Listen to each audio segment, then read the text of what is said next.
Do you know India की पहली education policy कब आई थी? 1968 में, इंदिरा गांधी के टाइम पे। सेकंड आई थी राजीव गांधी के टाइम पे इन 1986। ओके, देन उसके बाद में इन 1992 नरसिंहा राव की मिनिस्ट्री में आई थी। जो पॉलिसी थी एग्जिस्टिंग की, उसमें कुछ मॉडिफिकेशंस हुए थे। ऑलराइट, देन उसके बाद अब आफ्टर 34 ईयर्स हमारी न्यू एजुकेशन पॉलिसी आई है, new education policy 2020। So finally there आए दुरुस्त आए, जब जागो तभी सवेरा। ये सब फ्रेजेस अभी के लिए अप्लाई होना बिल्कुल सही है, क्योंकि इतने टाइम बाद में एक नई एजुकेशन पॉलिसी के साथ में मोदी गवर्नमेंट ने फिर से ये बता दिया है कि मोदी गवर्नमेंट न्यू चेंजेस लाने के लिए हमेशा तैयार है। So hello friends, this is Pratima, welcome to our channel let's visualise India. तो आपने बहुत कुछ सुन भी लिया होगा और बहुत कुछ पढ़ भी लिया होगा न्यू एजुकेशन पॉलिसी के बारे में। मैं आपको कुछ और इम्पॉर्टेंट बातें बताना चाहूँगी जो शायद आपने नहीं सुना हो। और आइए चलिए स्टार्ट करते हैं हमारी न्यू एजुकेशन पॉलिसी। गवर्नमेंट क्या क्या हमारे लिए स्कीम्स, प्लान्स, प्रोग्राम्स क्या क्या लेके आई है। I am very excited about that कि इतने टाइम बाद में अब हमारी एजुकेशन पॉलिसी में फाइनली बहुत कुछ चेंजेस आने वाला है। So let's begin. ओके, तो सबसे पहले हम एक बार के मेन हाइलाइट्स देख लेते हैं क्या क्या है। जो हमारी एचआरडी मिनिस्ट्री है, ह्यूमन रिसोर्स डेवलपमेंट मिनिस्ट्री, उसका नाम चेंज करके अब उसका नाम एजुकेशनल मिनिस्ट्री रख दिया गया है। ये एक बहुत ही बड़ा चेंज है। इतने टाइम बाद में हमारी कोई डिपार्टमेंट का नाम चेंज हो रहा है और ये नाम बहुत ही सिंपल सा है। सो नेक्स्ट है, इसके अलावा नेशनल एजुकेशनल टेक्नोलॉजी फॉर्म भी बनाई जाएगी। जैसा कि अभी तक प्रपोजल आया है कि इस फॉर्म का निर्माण किया जाएगा, जिसमें कि जितनी भी टेक्निकल से रिलेटेड जो भी पढ़ाई है उसको इसके थ्रू करवाई जाएगी। ऑलराइट, देन उसके बाद में जीडीपी जो है उसमें इसका इन्वेस्टमेंट बढ़ा दिया गया है। 1.6% जो कि पहले था उसको अब बढ़ा के 6% कर दिया गया है। ये एक बहुत बड़ा बदलाव है, बहुत बड़ी चेंजेस है। ये डायरेक्ट 6% कर दिया गया। अब हमारा इन्वॉल्वमेंट एजुकेशन का इसमें जीडीपी रेट में 6% रहेगा। इसके अलावा जो एमफिल है उसको डिसकंटिन्यू कर दिया गया, वो अब से एग्जिस्ट नहीं करेगी, उसको डिसकंटिन्यू कर दिया गया है। ये अभी तक की न्यू जो पॉलिसीज आई है उसमें ये सब बताया गया है। ऑलराइट, तो पहले जो हमारी एजुकेशनल में जो एकेडमिक स्ट्रक्चर हुआ करता था वो होता था 10+2। ऑलराइट, देन उसके बाद में +3 और बैचलर की, देन उसके बाद में मास्टर्स के लिए अलग से +2 या +3, राइट। लेकिन अब जो आई है रिवाइज्ड बन के, उसमें चेंजेस हुए हैं, उसमें चेंजेस काफ़ी मेजर हुए हैं। उसको अब 4 पार्ट्स में डिवाइड कर दिया है, 5+3+3+4। ये है 4 पार्ट्स में डिवाइड करने के बाद सबसे पहले 5 साल में प्री स्कूल या आंगनवाड़ी से लेके फर्स्ट और क्लास सेकंड इंक्लूड किए गए। ठीक है, pre school, anganwadi means nursery, LKG और यूकेजी। ऑलराइट, तो इन तीनों क्लासेस को ऐड करने के बाद then class first and class second, इन दोनों क्लासेस को भी ऐड किया है 5 साल में। देन उसके बाद में 3 साल में क्लास थर्ड से लेकर क्लास 5th तक, एज ग्रुप 8 साल के बच्चे की 11 साल से बच्चे तक का, इन जोन के जितने भी स्टूडेंट्स होंगे उनको 3 इयर्स वाले में काउंट किया जाएगा। देन उसके अंदर 3 साल का कोर्स अलग है, उसमें है क्लास 6 से लेकर क्लास 8 तक की, जिसमें 11 साल से 14 साल के स्टूडेंट्स रहेंगे। और उसके बाद में 4 इयर्स में है क्लास 9 से क्लास 12 तक की, जिसमें एज रहेगी 14 साल से 18 साल तक की। इसमें क्या है, जो 3 से 8 साल के बच्चों का जो एजुकेशन पीरियड है उसको भी शामिल किया जाएगा, किसमें, फॉर्मल एजुकेशन में, जो कि ग्लोबल स्टैंडर्ड में किया जाता है। और इसमें क्या होता है कि जो छोटे बच्चे हैं उनका दिमागी जो डेवलपमेंट है उनका होना बहुत ज़रूरी है, क्योंकि बचपन में ही जो बच्चों का स्टैंडर्ड एक फिक्स्ड हो जाएगा, बच्चों का जैसे स्टैंडर्ड बढ़ता जाएगा उनका वैसे ही उनका दिमाग का जो डेवलपमेंट है, जो माइंडली डेवलपमेंट है वो ज़्यादा अच्छे से, ज़्यादा बेटरली तरीके से हो पाएगा। ठीक है। इसके अलावा इसमें एक चीज़ क्या इंक्लूड की गई है कि इनका जो फॉर्मल एजुकेशन है, इस ग्रुप के बच्चों को भी एक फॉर्मल एजुकेशन में माना जाएगा, मतलब इनकी जो पढ़ाई है उनको भी एक एजुकेशन की क्वांटिटी में गिना जाएगा। ऑलराइट, तो ये है हमारे इस बार का रिवाइज्ड एकेडमिक स्ट्रक्चर। ठीक है। इसमें उसके अलावा 3 to 5 जो क्लास है उसमें बर्डन थोड़ा कम रहेगा कंपेयर टू अदर अभी तक की जो एग्जिस्टिंग स्ट्रक्चर है, उसके हिसाब से इसमें बर्डन थोड़ा कम रहेगा बच्चों पे। बैग्स भी थोड़ा लूज किया जाएगा, बैग्स का भी बोझ कम करेंगे। देन उसके बाद में 6th क्लास से लेके 12th क्लास तक की जो पढ़ाई है उसमें थोड़ी पढ़ाई का बर्डन बढ़ जाएगा। ऑलराइट, 5th क्लास तक बच्चों को मज़े करने, देन उसके बाद में पढ़ाई का बर्डन फिर से थोड़ा थोड़ा थोड़ा करके बढ़ने लग जाएगा। और इसके अलावा जैसे कि मैंने बताया था आपको कि जो बच्चों का है उसमें उसका जो माइंड डेवलपमेंट है उन पे भी काफ़ी ध्यान दिया जा रहा है। एक्स्ट्रा करिकुलम है हुआ, वोकेशनल कोर्सेस हुए, और उसके अलावा भी गवर्नमेंट काफ़ी कुछ लेके आई है इस बार। 6th क्लास से जैसे बच्चों की कोडिंग स्टार्ट करवा दी जाएगी। इन सब प्रोग्राम्स के बारे में हम आगे डिस्कस करेंगे। चलिए आगे चलते हैं। इस बार की जो पॉलिसी लेके आई है गवर्नमेंट, उसमें गवर्नमेंट ने ग्लोबली स्टैंडर्ड्स को ज़्यादा फुटेज दी है। उसके गवर्नमेंट के हिसाब से जैसे कि आप ग्लोबली देख रहे हैं,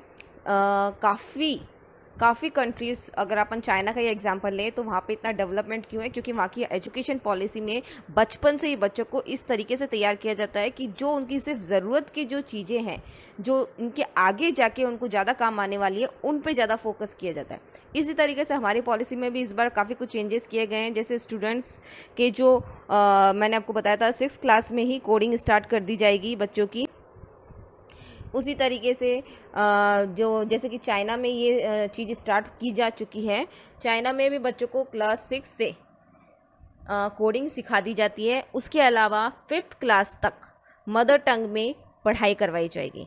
इसमें यूरोप का एग्जाम्पल दिया गया है। इसमें वहाँ की जो लोकल हमारी जो लैंग्वेज है उसमें ही स्टडी करवाई जाएगी। ये कोई कंपलसरी नहीं है, आप चाहे तो हिंदी में भी पढ़ सकते हैं, आप चाहे तो इंग्लिश में भी पढ़ सकते हैं।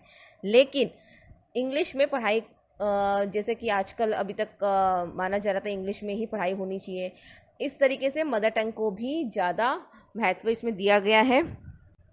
इसके अलावा जो हमारे रिपोर्ट कार्ड है उसमें 360 डिग्री प्रोग्रेस कार्ड बनाई जाएगी। इसको पूरा 360 डिग्री के एंगल से देखा जाए तो इसमें एकेडमिक, प्रैक्टिकल, को करिकुलम सब तरीके के चीज़ों को इंक्लूड करके देन उसके बाद में उसकी जो है कैपेबिलिटीज़ उसको निकाल के उसकी रिपोर्ट कार्ड में दिखाई जाएगी। जैसे इसमें स्किल्स और कैपेबिलिटीज़ 2 मेन ऑप्शंस दिए जाएंगे। इसमें ना केवल सिर्फ अभी तक टीचर्स का ही रिमार्क्स आता था, लेकिन अब स्टूडेंट खुद अपना एनालिसिस भी करेगा। देन उसके बाद में उसके जो क्लासमेट्स हैं उनसे भी उनका एनालिसिस करवाया जाएगा, उसके भी कि वो क्लास में उसका बिहेवियर कैसा है, वो क्लास में किस तरीके से सबसे बात करता है। तो इस तरीके से जो उसके क्लासमेट्स हैं उनसे भी करवाया जाएगा। देन उसके अलावा जो टीचर है वो भी अपने रिमार्क्स उसके अंदर डालेगी। तो इस तरीके से देखा जाए तो 360 डिग्री एंगल का रिपोर्ट कार्ड एक स्टूडेंट का बनेगा। तो ये है मेन स्कूल के एजुकेशंस की। इसके अलावा अगर अब हम बात करें हायर एजुकेशंस के बारे में, तो गवर्नमेंट क्या क्या लेके आई है उसके बारे में डिस्कस कर लेते हैं।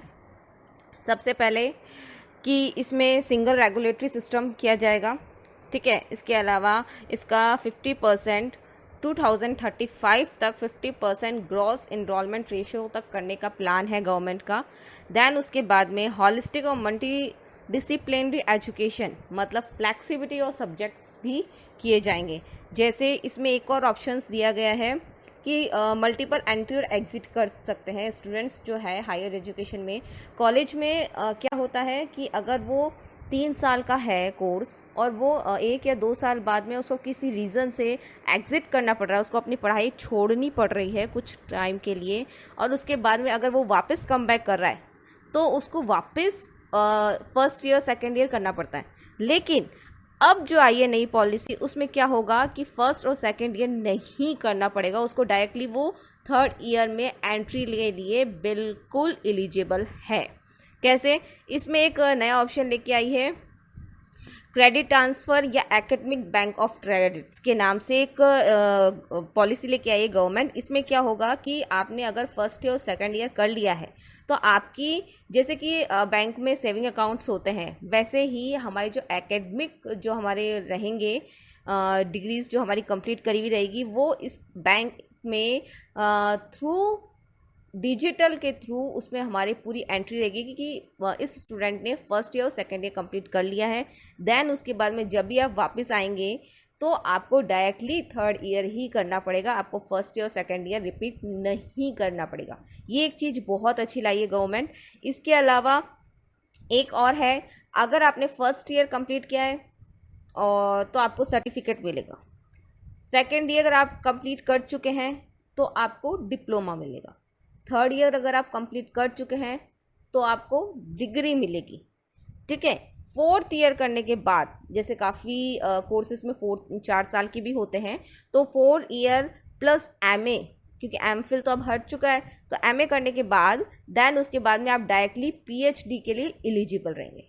तो इससे आपको क्या होगा कि आपने जो भी अब तक क्या होता आया था कि आप अगर 1 साल कर चुके हैं, 2 साल कर चुके हैं और आपने पढ़ाई छोड़ दी, तो आपका वो 1 या 2 साल मान्य नहीं रहता था, बिल्कुल उसको नेग्लिजिबल किया जाता था, आपके लिए वो वैलिड नहीं होता था क्योंकि आपने सिर्फ 2 साल कंप्लीट किए। लेकिन अब आपको डिग्री मिलेगी। डिप्लोमा अगर आपने 2 साल कंप्लीट किया तो आपको डिप्लोमा मिलेगा, अगर आपने 1 साल कंप्लीट किया तो आपको सर्टिफिकेट मिलेगा। मतलब आपने जितनी पढ़ाई करी है आपकी वो वेस्ट नहीं होगी, आपको उसके बदले कुछ ना कुछ मिलेगा। ये एक चीज़ बहुत अच्छी लेके आई है गवर्नमेंट। देन उसके बाद में और है model multi disciplinary education research university Meru, जिसका शॉर्ट फॉर्म है मेरू, वो भी बनाया जाएगा।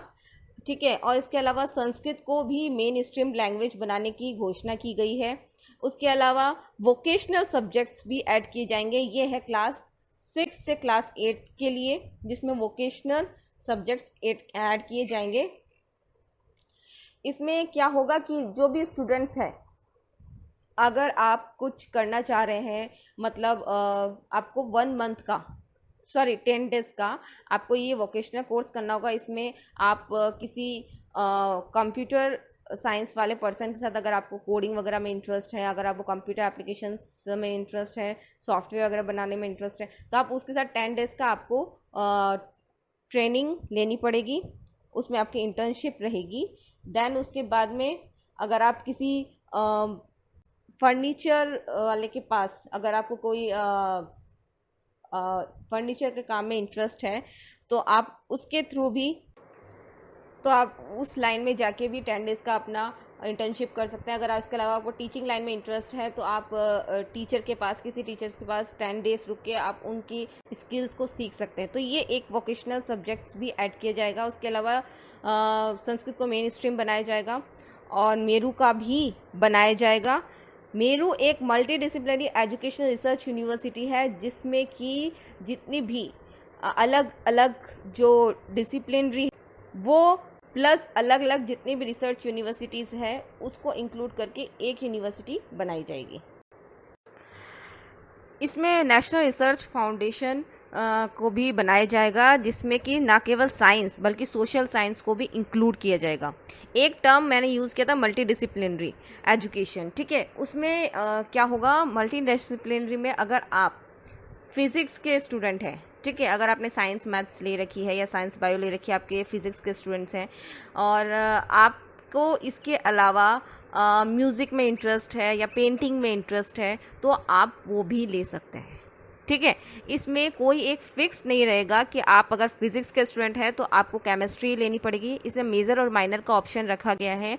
अगर आप फिजिक्स के स्टूडेंट हैं तो साथ में पेंटिंग या फिर म्यूज़िक ये सब भी ऐड कर सकते हैं। मेजर में अगर आप फिजिक्स, केमिस्ट्री, अकाउंट्स, हिस्ट्री, कुछ भी लें। साथ में माइनर में आप अपनी चॉइस के हिसाब से पेंटिंग, ड्राइंग या फिर म्यूज़िक, इन सब को भी इंक्लूड कर सकते हैं। मतलब कि एक रिजिड नहीं रहेगा कि सिर्फ आप भाई ह्यूमैनिटीज़ के स्टूडेंट हैं या आप कॉमर्स के स्टूडेंट हैं या आप सिर्फ साइंस स्ट्रीम के स्टूडेंट हैं। तो पहले स्ट्रीम वाइज होता था, ये एक चीज़ बहुत अच्छी आई है कि इसमें बिल्कुल अलग कर दिया। अब आप अपनी चॉइस के हिसाब से जो जो सब्जेक्ट्स आपको पसंद है वो सब्जेक्ट्स आप ले सकते हैं। उसके अलावा माइनर में जो आपकी हॉबीज़ है, जिसको आप ज़्यादा प्रेफर करते हैं अपने सब्जेक्ट के साथ, वो भी चॉइस कर सकते हैं। तो ये एक मल्टी डिसिप्लिन में बहुत अच्छी चीज़ आई है। नेशनल रिसर्च फाउंडेशन, मैंने जैसा कि आपको बताया कि इसमें साइंस और सोशल साइंस दोनों को ही इंक्लूड किया जाएगा। इसके अलावा एक हायर एजुकेशन कमीशन बैठाई जाएगी, जिसमें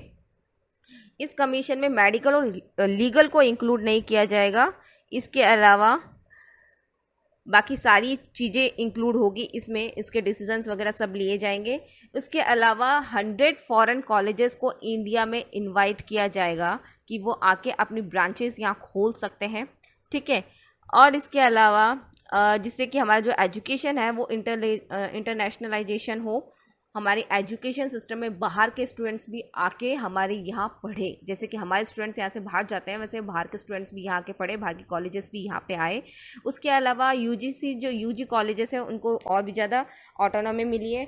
जैसे कि हमारे यहाँ पे 45,000 एफिलेटेड कॉलेजेस हैं। Just remember, recognise this number, 45,000 हमारे कॉलेजेस हैं यहाँ पे। तो इससे क्या होता है, इतने सारे कॉलेजेस तो है, लेकिन कुछ कॉलेज बहुत अच्छी क्वालिटी में है, कुछ कॉलेजेस लो लेवल पे है, ठीक है। उन कुछ की लेवल हाई है, कुछ का लेवल लो है। तो इससे जो अपन पूरी तरीके से एनालिसिस करते हैं तो उसकी जो गुणवत्ता है उसमें गिरावट आती है, ठीक है। तो इस चीज़ को रोकने के लिए उसमें क्या स्टार्ट किया गया, ऑटोनॉमी स्टार्ट किया गया, इसमें ग्रेडिंग स्टार्ट की गई है। इसमें A+, जो कॉलेजेस सबसे अच्छे होंगे उनको A+ दिया जाएगा। देन उसके बाद में A, देन उसके बाद में B।